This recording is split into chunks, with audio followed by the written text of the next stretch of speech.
It's so important to build your list. And that's like why when you're first starting out with webinars and you don't have a big list, it should be about either generating like a specific number of leads for your pipeline, or it should be about like just getting as many people in. So if you have a smaller list, you should be getting partners all the time to then get their lists into your platform. And also it should be just really trying to understand what topics would get as many people into your funnel as possible.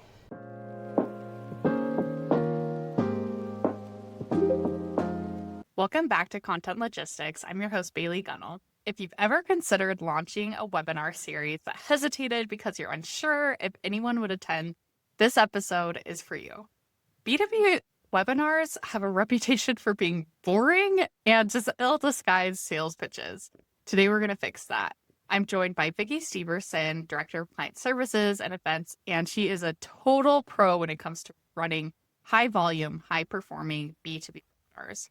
She's managed webinars with 500 plus attendees, built repeatable processes for guest booking and promotion, and knows exactly what makes a virtual event worth showing up for. So whether you're a solo marketer juggling webinar invites or part of a lean team trying to scale thought leadership, this conversation is packed with insights that you can act on immediately. Let's get into it. Vicki, thank you so much for joining the show today. Super excited for a conversation about webinars. And we'll just go ahead and get into it. I know a lot of B2B marketers invest so much time and resources into webinars, or they won't even get started because they feel like it is a really big lift. And we find that they're disappointed by low attendance or not a lot of engagement on it. But let's talk about like why webinars fail in a B2B setting. What have you noticed that has maybe led to this bad reputation? Yeah, so it's a lot of work, and a lot of people don't realize how much work it is before they like start, and then they'll either just throw up something and like hope for the best, or they realize it's a lot of work and then they're like, they do one and they're like, no, never mind, I don't want to do this. Yeah. So like the real reason that most of them fail is because they don't plan them properly. So it's like anyone can do them, but to do them right, like you have to take the time to like strategize and understand why we're producing the webinars in the first place. So you have to kind of go back and understand like goals and really think about like, do you want these to generate a specific number of leads, or are you wanting to move a lot of people along in your funnel, or is it just like a brand move to like get your name out there? So once you understand that, it's better to then you have a goal in mind. And then once you have that, you're able to then really pinpoint like why you should be doing it. And then you have that target audience that really like you get to see, or you get to understand your target audience and be able to like really market it the correct way, where like people just like throw a dart on a board and they're like, I hope this works. But like once you have that, like we do for one of my clients, we do sellers. So we really like targeted, we wanted to just be as many sellers as we can into the funnel. And then once we have that, we realize, okay, what do sellers like? And it was cold prospecting, like literally anything prospecting. They're like, yes, please. So then once we had that goal, we were able to like really fine tune our process. And now we're generating like 600 leads like every single day, which is like amazing. Yeah, I mean, there's a lot of good stuff we could unpack there. So let's maybe go back to goals a little bit more and dive into that more. So you mentioned a couple different goals. How do you go about figuring out like what is like how people can accomplish the goals that they set out originally? Yeah, so I think it's just like really understanding like your goals and the whole marketing process, right? Like what do you need for your campaigns, or what do you need? So like a lot of people, they're either trying to decide really what stage are you at in your company as well. So like, or do you have a huge list? If not, then you should probably be doing webinars to build that list and get as many people in the door. If you're starting to get a huge list and you just need qualified leads, then I would be using webinars to really hone in on that target audience and really understand, okay, what does this target audience really enjoy and how can we get them into the funnel? And then it's a warm lead instead of a cold lead, because a lot of people, they don't realize like webinars can be used for like a demand channel where it's really instead of there's so many people in the cold email space and in the cold calling them, cold emailing. But if you're giving them valuable content, then you are easily getting them into the funnel, knowing your name. And then that's an easier conversation than just being like cold calling, Joe Smo and like being like, hey, buy my product, So it's just a lot easier. And I think it's just really understanding what do you need right now in your sales process, your marketing process. Yeah, I like your example of how a lot of people just throw a dart and they try and see what works. And I think that kind of comes to the point of consistency. At least what I've seen, and you can correct me if you're wrong, is that it's really more successful if you have like a consistent flow of webinars. Like people can look forward to maybe you have like a monthly cadence or quarterly, or I know you've one client that does it every day, which is insane. That's so many webinars, but it seems to be working really well for them. So is consistency important when you have a webinar, or can people just do one whenever they feel like they need a way to get leads? So we always say, like, because our agency will always start with having at least 6. And so you should at least try 6 times, because then you can really understand what your audience wants, right? So if you just do one and hope for the best, like, it might work, it might not. But if you're doing 6, you can test different methods of how you do the webinars, test different topics, test like the times and all of that. And then you really nail down what works consistently. And we've seen where it works really well, where it's you find your like kind of your niche in the webinars, and then you're doing them consistently. People know you from that and they keep coming back, and it becomes a lot easier to then scale it, to be fair, or like automate it, because it is just like you're consistently doing this and it consistently generates leads for you when you nail it down. So we always say at least try it 6 times and try to like nail it and try to figure out like what works. Like I'm a huge data person, so we always make sure that we're like tracking all the stuff to really understand like what this audience wants and then going from there. Yeah, that's really interesting. I completely agree. We need to test things several times before we can really know whether it works or not. So maybe we could dive into like each of those aspects that you're looking into. So I know topic, we had talked about that previously. That is probably one of the most important things. So let's maybe spend some time there. Like, how do you pick a good topic for a webinar? Yeah, I think topic is like one of the most important things, especially like topic and title. But for actual topic, we really focus on 3 different points. So it's addressing, like trying to understand what pain points that you can focus on that are challenges for your audiences, right? So that's one way of doing a topic, is just really focusing on addressing those pain points. You could also do staying current. So like tapping into, your different conferences, like what topics are they doing? Any industry topics that are, relevant right now, you could do those as topics. And then like showcasing your expertise is another one. So it's really just like making sure that if you have something very unique that your company does, you could start to do that as a or webinar series. And so what we do a lot, like we had a compensation company that we used to work with, and they were really into compensation benchmarks. So what we did is we created a series of those benchmarks, and then it ended up being like super easy follow-up for them, because they'd be like, hey, these are these benchmarks. Oh, you're struggling with this? We can help. So it's like finding that niche for yourself where it's like it really aligns with your solution and your goal of like really understanding that right topic for that right audience. So really it's just making sure that you understand your target audience and then really aligning that with what's really top of mind for them right now. And it's also understanding like how the framework should be of like, should it be a thought leadership one or should it be more tactical? So what we've learned with one of my other clients is like for the sales, they want tactical stuff. So like if you're trying to do a thought leadership, no one's going to show up because people don't want that. They want tangible things that they can use right away after. So whenever we do a webinar, we always think like, what's going to be the one thing that we, that they can take away from this that will be like, they can use it right away. Where like marketing, we realize they like tactical stuff, but they actually like the community aspect of it more. So it's like, how can we have a conversation during the webinar instead of it just being like, here's some stuff to use, go use it, So it's like really just understanding your audience and understanding like what's going to be the thing that like really drives them. And you want to make sure to like mix that up in those 6 webinars, because like you'll understand, like, did this thought leadership work or was it the tactical stuff that worked? Yeah, that's really interesting. Have you noticed, are there any red flags you notice when it comes to a topic?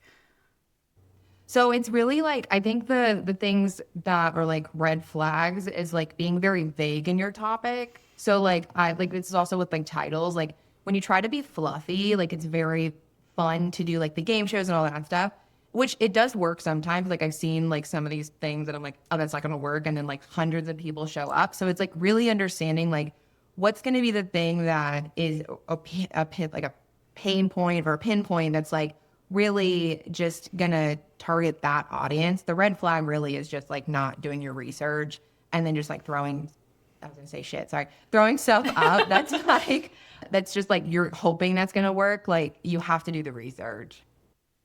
Yeah, I mean that's really the basis of good marketing is Yeah, doing the research exactly. to pick good stuff. So then another thing you had mentioned is I think the time of the webinar, maybe the time and day. How do you determine what's a good time and day to do a webinar? Yeah, so what we normally do is we try to, again, it's all about researching like the target audience, and like we start to realize like, are they Pacific? Are they Eastern? Is it like UK time?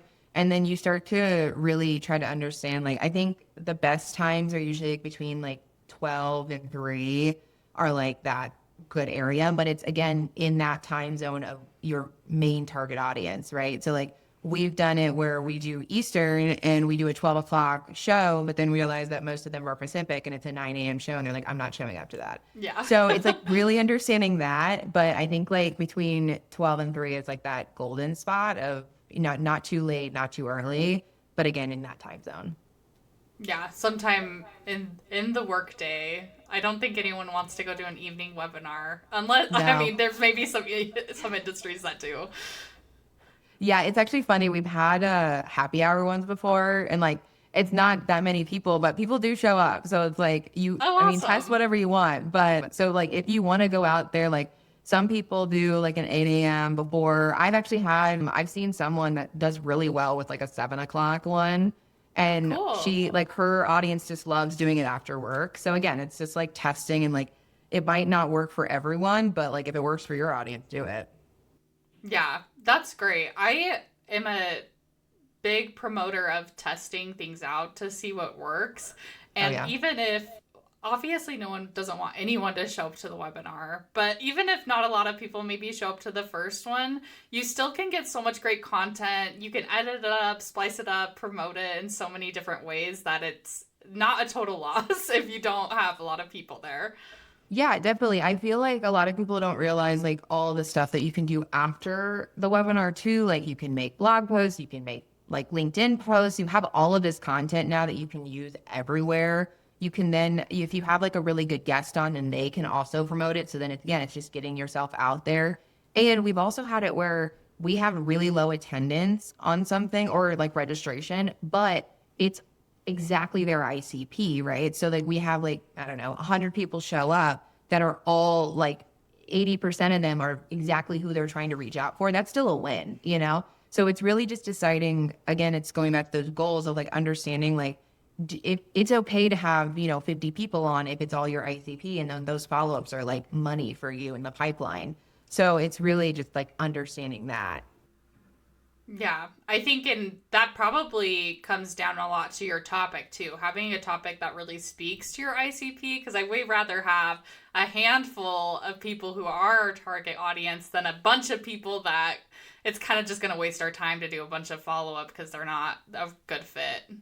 Yeah, 100%. Really dialing in on like that topic is like 100 is so key, because it's just like then you're able to, like you said, get the right audience in, and it's so much easier to then align that. And then bonus points, like really, if you are, you know, aligning it with the solution, because it's such an easy follow up of just being like, hey, we already know you're interested. Try this out. Or, and like even not even just like booking a meeting, it's like, we have this resource that's exactly like this that you can send over, or you can do a whole campaign around the whole webinar and then all the other stuff. So there's so many things you can like align with webinars that it's like such an easy thing to get started once you actually put in the work. Yeah. So once you have a solid topic, how do you go about picking a good speaker? Maybe those two things go hand in hand. The topic maybe aligns with your speaker or your guest. What kind of approach do you take when finding someone to speak? Yeah, so when we talk about speakers, we'll usually try to focus on the topic first, and then we try to align the speaker. Unless there's like someone that's like amazing for that audience that we're like, we have to have on, and then we'll align it better with that. But when choosing a speaker, normally it's like, do they speak correctly, or do they have the experience basically to talk about whatever the topic is? And then is it like, does your audience trust them? So a lot of times, like, we'll go on LinkedIn or we'll look at conferences that are in that industry, and we'll look and see, like, are they popular in this industry? Like, if we bring them on, where they're going to be excited about having them on. And then they have to kind of have this like engaging presence too. So we don't always have this. We're not always lucky to have it, but we'll like try to look on YouTube or like different podcasts, see if they're on, because it is hard when you have someone that's just like very stoic and they're not going to keep them engaged, where they might know everything about the topic, but if it's something that's boring or they're just like not really there, then it's going to be kind of hard to keep everyone like to stay on. So you really have to think about that too. And then it's what we like to do, especially if you're trying to grow your audience, is if they have like reach and influence too. So like if they post, will they be generating people to the show or the webinar? And then is it going to be, do they have a list that they can also promote? And then it brings more people in that are in your ICP. So really trying to think about who is going to be like a big influencer or a thought leader in your, in your industry, and trying to get them on, and it relates to the topic, but then also making sure that they don't conflict with your company at all either, because you don't want them to like have different views of your company. So really just making sure that that is there as well. So What are your thoughts on looking internally for someone to speak?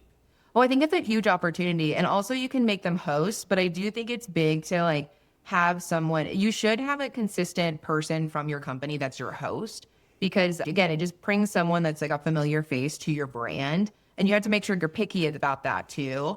But you should also have your CEO come on. Like, we used to have one of our compensation topics, or that compensation company would bring their CEO on to like talk about all the benchmarking and talk about the tips and all of that. So people saw him as like a thought leader. So if you're trying to get your C-level to be thought leaders, this is a great way to put them onto a webinar to talk with other partners about like different types of topics that might resonate with your ICP. And again, it's just showing that familiar face. And then you get content afterwards too. So you're not having to hound them about booking a meeting or booking a time to get all this content recorded. You can just throw them on the webinar and they get content that they can post on LinkedIn. So Yeah, those are great ideas. My next question might show how ignorant I am, Vicki, but I gotta ask it for the transparency. So, if you're getting an external guest, how do you incentivize them to do this for a company that's not theirs?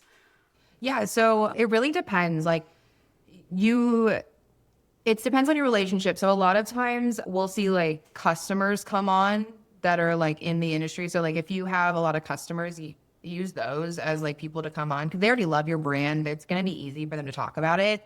But then also like you can always incentivize them in different ways. So like we've paid people to be on before for different clients. We've had them share lists before. So that's also a good way of doing it. You can also see if they have like any things coming out. So like a lot of people have like books or something like that. You can say, hey, we'll come on. You can promote your book, promote your course, whatever you want to do. And as long as like you promote as well, getting them on and enticing them in the right way will easily get them into a conversation. Or if you have someone like in the company that knows them, sometimes a referral works the best too. Like I've had where I have reached out to someone like 5 times and I'm like, come on, please. And then my like host will reach out and they'll like immediately respond to them. And I'm like, oh, okay, well, I should have just done that at the beginning. So yeah, those are really just like a couple of ways to like kind of incentivize guests to come on. Yeah, those are some really good ideas. And then once you find that guest, who's kind of in charge of creating the actual content for the webinar? Do you work together with the guest to create the webinar, or is it kind of all on them to do it, or maybe it just varies on a case by case basis? Yeah, so what we normally do is, or what others should do is really just understanding with your host and then you, like what you want to get out of the webinar first. So then understanding like an outline of it. And then we always request a 30-minute pre-call with everyone. So it's like jumping on and then just really having them point out like what they would like to add to the conversation as well. So then it's a really fluid conversation and it's really easy once the webinar happens. Because a lot of times we'll come on the pre-call and we're like, this is what we want. And then they know their audience just as well as you or even more because they're always interacting with them. So they're always like, well, actually, I think this might be more top of mind. Let's talk about this instead. And it's a good way to like figure out what's actually going to work for this audience. And so I always recommend doing at least like a 30-minute pre-call, even if it's like 15, just to kind of understand like what's going to work. And then they also feel more comfortable too. And they get to meet, like if they've never met before, it's really important to make sure that they meet first. So then it's like not as awkward in the beginning for that webinar. But yeah, that's what I would do. Yeah. But I think that would be really helpful to meet beforehand. Could be Yeah. very awkward right in front of a live audience. Oh yeah, no, that's the worst. We've had it happen, and it's like, oh, we should have definitely made sure they met. But Yeah. yeah, so it's always important. So, one of the things I want to make sure we touch on is building an audience before the webinar and getting people to actually attend it. So, I know we're going to keep drilling this in topic. And you told me that before is one of the most important things to actually get people to attend. But what other tips do you have to get people to sign up?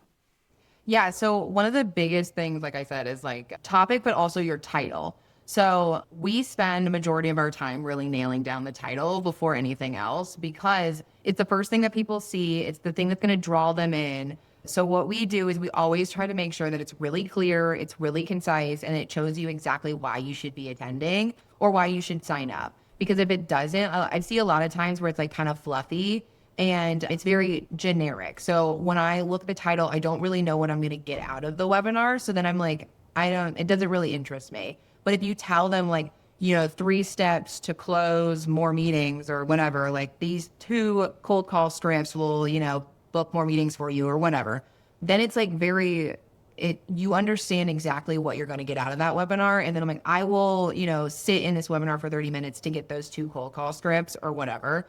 So really understanding, like making sure that it's specific and then it's like, if it's urgent, like to create that FOMO and then making sure it's relevant to the pain points is like clear for title, like for the actual title.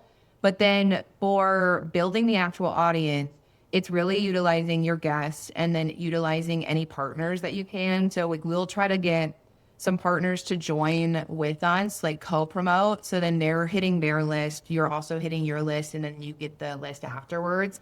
It's key because the main driver for getting any like registrations is mostly email. So you really have to make sure that your emails are killer because they have to be strong enough to get them in. Because like LinkedIn, all of those they generate some, but they don't generate as much as an email will. So really making sure that those emails are strong and then A/B testing as well. So what we'll do is we'll start probably like 4 weeks before the webinar and we'll send an email out. We'll see how it goes. 3 weeks out, if we want to, we'll usually do some posts. And then 2 weeks, we'll do another send. And from there, we'll look at those 2 emails. And if there's one that performed really, really well, and we're still like kind of low on registrations, what we'll do is we'll take the one that worked the best and we'll just switch the subject line and send it to someone else or send it to the list that people didn't open. So if you didn't open the email, we'll just send it to that list and then hit it again because you didn't see the email and it's no harm, no foul. You're not killing your list.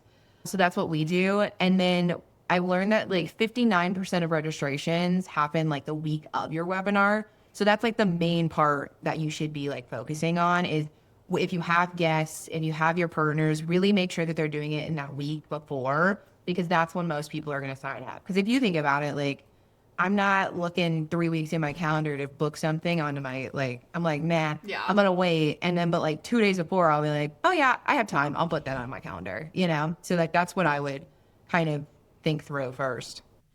Yeah, I could see if you didn't know that, and I didn't know that. So it's good to know. I'd maybe be stressing those other weeks, like no one signed up yet. So that's Favorite really good to magic know. trick. That's a great magic trick. Last week, everybody signs up. Yeah, everyone's stressing, and I'm like, don't worry, like we'll be fine, we'll be fine. And then like the week of, there's like a ton of registrations, and I'm like, told you. So Yep. yeah, as long as you have like the push though, like because if you only send like one email during that whole week, like yeah, there's not going to be a lot.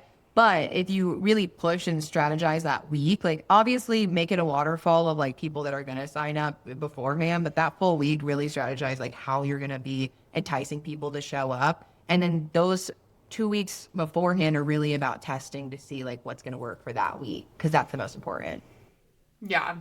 I think that's really insightful to know. Yeah, do all the testing leading up and then just get all your guests the last week. I Yeah. really like your point too of using email as the primary driver because you can own that audience, whether they're people who've maybe signed up for your newsletter or they're prospects, where if posting on LinkedIn, you are subject to the algorithm and just hoping that people see it and they it's at the right time and whatever the algorithm decides.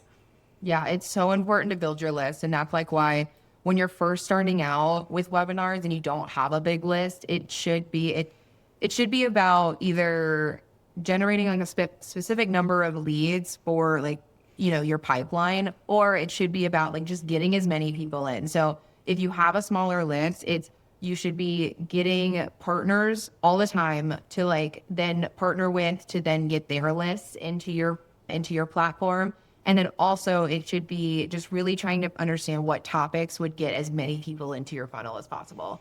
Because that's like where people struggle is that they're like, I want to do, a specific number of high quality leads out right out the back, but I have like 500 people on my list, but I want 510 like registrants. And you're like, that's not going to happen. So you have to like really strategize in the beginning, like look at your list, understand, how many can I realistically get? What should be the goal right now? And then go from there because then it's a lot easier once you have that bigger list. Because like I even have like a whole math thing of like, once you understand like where you're, how many open rates, how many clicks, all of that, you'll start to really understand like, okay, if I send this email to this list, I will get me this many clicks. And then like it starts to become like an automation thing where it's like I understand my audience so well that I'll know like when like that will work. So Yeah, is there a good sign up rate? Like, if you have a list of 500 people, and I'm sure this can probably vary client by client and the quality of the people you have in your list too, but is there something you're like,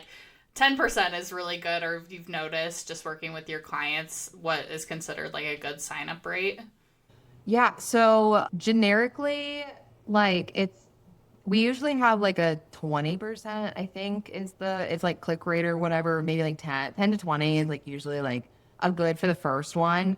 And then after that, it like kind of slows down because you can get your first list. And then it got obviously like how you pinpoint it though, it really is like, it depends on the topic too. Cause like if it's something that like you have a huge list of like 10,000 people, right? And it's like a very niche topic, then you're probably going to get a lot lower click rate than it would be like if you had a more generic topic and then it's like you get a lot more signups because everyone's interested in it. So it's really, again, like trying to segment your list too when you're promoting is also really smart because then you're not wasting your email sends on something that's like somewhat like we do like demo shows for AEs. SDRs are not usually that interested in that. So we'll try to like segment it just for AEs. And so we're not wasting an email on those SDRs that probably aren't interested. We might send one just to see if they're interested, but after that, we'll probably taper it down so that it's not as, you're not like harassing them with the emails of like Yeah. things that they're not interested in.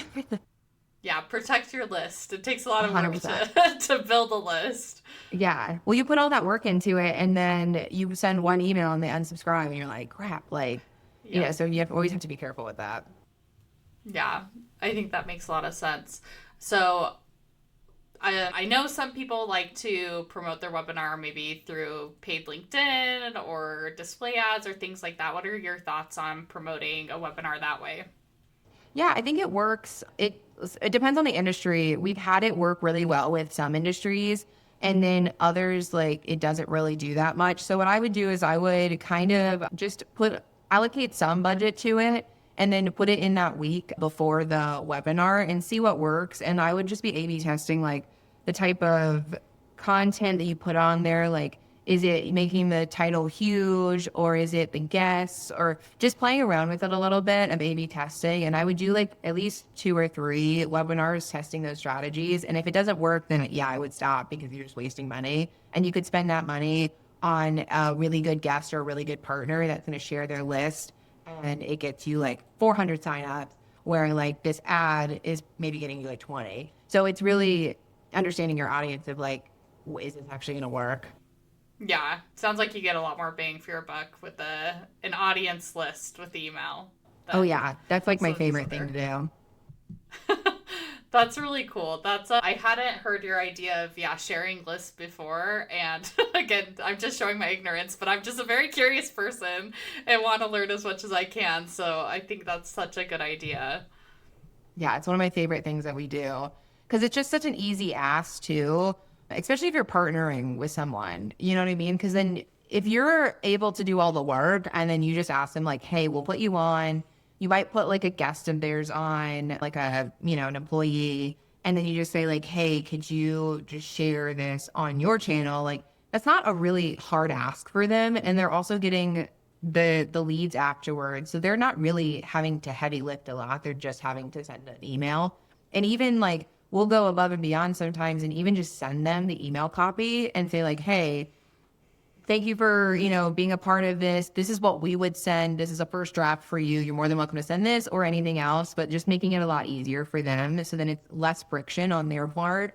And then I send reminder emails too. So like if I have them send an email, like, I don't know, in 2 weeks, like that right before then, I'll send an email and just be like, have everything ready for them and be like, hey, this is supposed to go out tomorrow. Here's the copy. Here's everything. Are we good to go? So then it's not forgotten either. So.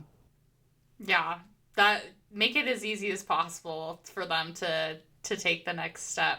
With the emails you're putting together, are you designing them almost like a newsletter style email, or are you keeping it just like simple text on there? What have you found works best? We've seen text work better because it becomes like it's like someone sending it to you internally. We obviously A/B test a lot just to see like randomly, like, is a marketing one going to like switch them out? Like, is that going to be the thing that gets them to sign up? But realistically, like for emails, we always just try to keep it short. And again, it's all about like making sure that you're really giving them the why of why they should attend. So it's like telling them exactly what they're going to get out of it.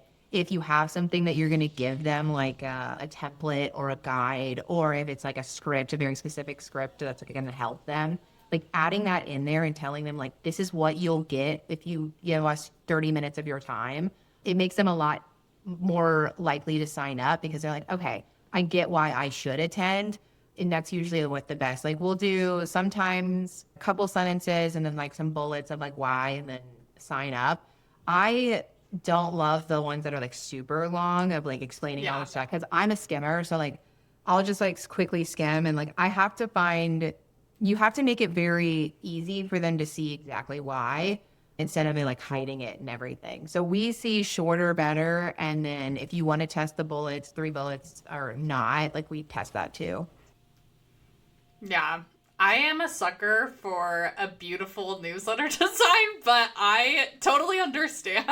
Those actually don't perform better, but it just like always makes my heart really happy. I'm like, They're wow, gorgeous. that looks so nice. I know. I do love that. It makes me sad whenever we like have to send a plain text instead of like one of those like really pretty ones.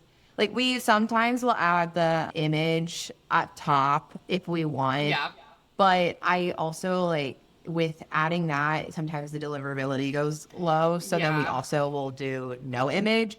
So again, it's just testing like what it is, but making it very obvious of like what is why they should be doing it is the main thing. Yeah, I'm right there with you. Email deliverability in the last few years has gotten really hard. You have to Yeah. be really careful that the less images, the less pretty it is, the better chance you probably have of it actually getting sent. Yeah, which is so sad because like I just want everything to be pretty, you know? Just like might as well be ugly, but it works. Yeah. So Oh well, we gotta set it aside. Well, we have talked about so many things. Is there anything else you want to chat about when it comes to maybe picking a topic or getting a guest or just promoting the webinar beforehand? no, I just really think like just hammering the nail of like, really make sure that when you're planning these webinars, it's always thinking about like why should this executive or this person on like that's in your audience should give up 32 minutes to an hour of their time to attend this. And if you don't have like a clear answer of that, then you should go back to the drawing board because like if you don't, you need to always have that clear, concise thing that's like, this is why they should attend because it's just so huge to always have. And it makes it a lot easier for the whole webinar process because you have that main goal of why, then all the copy, all the title and all that stuff, it's a lot easier to just plan. So that's like my main thing that I always ask people. Like even when we do it for the hosts on the Sell Better side, like I'll meet with them for the briefs. And our first question is, what is the one thing that what is the one thing the attendees are going to get out of this webinar? And if they can't answer that, like we have to spend time to really think through it because that's like our most important thing that gets us for everything else. It's like a whole waterfall after that. So. Yeah, it'll be a big waste of time if you put so much effort into a topic that people really don't care about. Yeah. And then just following up with them afterwards is also huge because I feel like so many people, we do these webinars and then they don't actually follow up with the leads after. And it's just as important to really make sure you're strategizing the follow up messaging afterwards, of segmenting your list, making sure that you have clear, concise stuff that you could send to your audience after to then book those meetings because you're putting all of this work into your webinar and then you're not even doing anything after with it. Like it's just a waste of time. Like, why are you doing it then? So I think that's also like a huge pain point or a point that should be made is that like, you just need to make sure that like you think through the webinar from start to finish. And that finish isn't just like when the webinar goes, like it stops. It's, afterwards with the follow-up emails and then also like all the content that you can create after. Yeah, webinars are one of the few forms that I think people are still willing to fill out. People hate filling out forms to contact us or download ebooks, but webinars are magical. People are still okay to fill those out. Well, yeah, if you think about it, it's like the one time you can actually interact with your audience that's like not a demo or anything like that. You really just get to like make a whole personality of your brand to your audience. And it's a live thing that you can now talk to your customers, talk to your prospects in. And so like it's not like a podcast or anything that they just get to like listen to later. It's like they're actually in there. So they're interested in whatever you're talking about. So that means they're a warm lead that's like highly engaging with your content, which is like what every marketer wants is that lead that's like actually engaging. So if you can get these webinars right, it's just like you get like hundreds of them, every month, every couple of weeks that are like really engaging and it makes it a lot easier for reaching out and then filling that pipeline. So Yeah. Vicki, I had so much fun talking. We didn't get to talk about your course. I would love to let's tell everyone a little bit about this really cool project that you've been working on. yeah, so we have a webinar course coming out. It's like 10 sections of just like everything that you could need. It's a full playbook of like how to create high converting webinars. And so what we've done is with the Sell Better team, we've gone from one webinar a week to two webinars a week to then now we're doing the daily sales show. And so we had this huge dialed in process and we're like, why not share it with everyone? Because I don't think everyone's going to do the daily sales show. But at least taking this method and really dialing in on like how to create consistently high converting webinars is such an easy thing that people don't realize how they can do, like how they could do it. So we're just giving you basically the starter kit of like all of the tools you need. So It's like 10 different videos with all the information that you might need. And then also a huge asset at the end that has basically everything from like a webinar planning guide to an agenda for your free call to all of the checklists that you could imagine to make sure that it's successful. So yeah, we're giving that out. It launches May 12th and I'm really excited. Oh, that's so, so cool. Where can people find the course? It's betterwebinars.xyz is like the link, but yeah. Yeah, I'll make sure to attach that in the show notes. And then while we're on that, where can people go to learn more about you too, Vicki? Just LinkedIn. I post silly little videos sometimes. And yeah, it's just Vicki Stepherson on LinkedIn. You can check me out there. Yeah, before we started recording, we were laughing about how hard it is to be consistent on LinkedIn. It's the worst. I need to get better at it. Maybe one day. Yeah, with all this AI stuff too out there, I feel like, this might be my hot take, but I feel like if you just don't use AI to make your content, that's just a really easy way to stand out and actually have good stuff to share. Yeah, well, then that's like doing videos, but it's so hard to film your videos. So it's like, it just takes so much time. So you're like, I want to be unique and do videos, but then I'm like, I don't have the time. So yeah, that's always a struggle.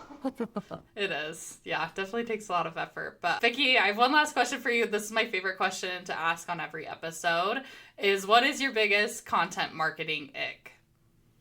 Oh God. I think it's just like, for me, it's a niche, but it's just like the really fluffy webinar titles that are just like, it like literally makes no, I was about to curse, makes no sound. You know, like it really doesn't. It's just like, you're like, what is this? Like, it doesn't make any, like, what am I getting out of this? Like, that's like my biggest, I hate when I see those. I'm like, this is just a waste of a webinar. Like, you could do so much better. Do better. Yeah, I feel the same way about homepage copy or like product page copy a lot of the time. It's like, we enhance your efficiency. And I'm like, so many buzzwords. It's like, what are you trying to say? Just talk like a normal human being. Like, just no one understands what you're saying right now. Just, just break it down. It's okay to be a little dumb, just like make it easy for everyone. Yeah. Gotta get a bit more specific sometimes with our verbiage. Exactly. Or they like overcomplicate it too. It's like, you could just simplify this so easy and everyone would get what you're saying. Like, you don't have to use these really fancy words to make you look smart, Yeah, I could talk about these frustrations all day. A whole rant. Well, Vicki, thank you so much for joining the show today. I learned so much about webinars, and I'm really excited for your course to come out too, but just thanks again. Yeah, of course. It was so exciting to be on. Thanks for tuning in to another episode of Content Logistics. Make sure to subscribe to the show so you don't miss the next episode. Bye!